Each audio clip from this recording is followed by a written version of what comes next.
د افغانستان د ښځو د سوداګرۍ او صنایعو خونې د ښځو لپاره د ښځو د لومړني دایمي نندارتون پرانیسته په کابل کې وکړه.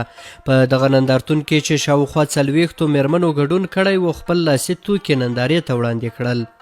په غونډه کې د افغانستان د ښځو د سوداګرۍ خونې مسؤلینو وویل چې دغه نندارتون به په هره اونۍ کې 2 ورځې د ټولو پر مخ خلاص وي او له دې لارې سوداګري میرمنې کولی شي چې خپل توکي وپلوري.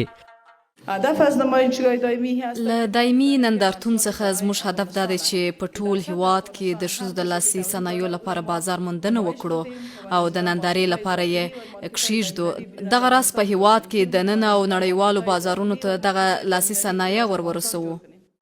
د دوی په خبره چې د نندارتونونو دغه ډول لړۍ به د افغانستان نورو ولایتونو ته هم وغځوي او هڅه به وکړي چې په نړیواله کچه د افغان میرمنو د لاسي توکو د پلور لپاره بازار موندنه وکړي.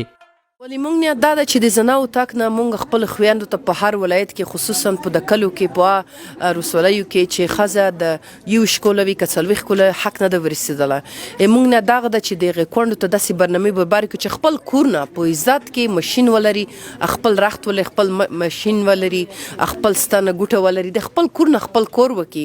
مونږ نه دا ده چې نه دا سامان وخلو په آنلاین کې په دنیا نه ورته خرڅ کړو. دا رقم چې د ښځې منځ کې څوک نه وي چې دی په زمت کړی وي، نه په 500 افغانۍ یا په لوټه یا په څمڅه شات نه اخیستلی شي.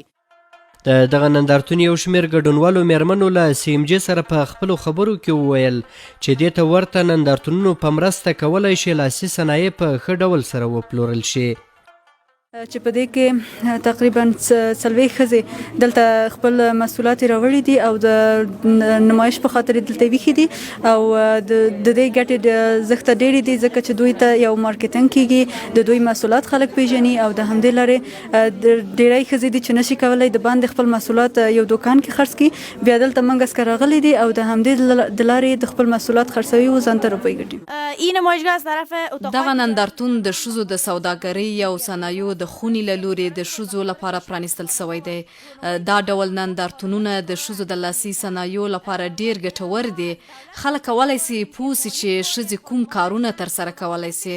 له حکومت څخه مو غوښتنه دغه ده چې د ښځو د کار د مخنیوي په ځای ښځې وهڅوي او دغه راز پرېږدي چې ښځې خپل کار وکړي. د دوی په خبره چې اوسمهال په افغانستان کې میرمنې له ګڼو ستونزو سره مخ دي او ډیری میرمنې د خپلو کورنیو سرپرستي کوي. همراهم یک 20 دانه دختر خانم له ما سره د شلو په شاوخوا کې میرمنې چې د کورنۍ سرپرستي او ځینې نور یې یتیمانې او بېوزله دي کار کوي. موږ له دولت څخه دا غوښتنه لرو چې له موږ سره پر خپلو ژمنو عمل وکړي او دغه راز موږ وهڅوي تر څو وکولی سو د خپل اولاد لپاره یو ګوله حلاله ډوډۍ پیدا کړو. دوی له حکومت او نورو اړوندو ادارو څخه د خپلو تولیداتو لپاره د نړیوال بازار غوښتنه وکړه او زیاته یې کړه چې سږکال یې د تیرو کلونو په پرتله د تولیداتو د پلور لړۍ پیکه وه.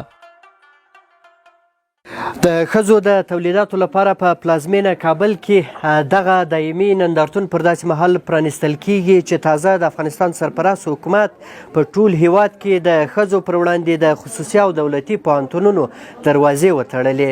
احسان الله کریمي، CMG، کابل.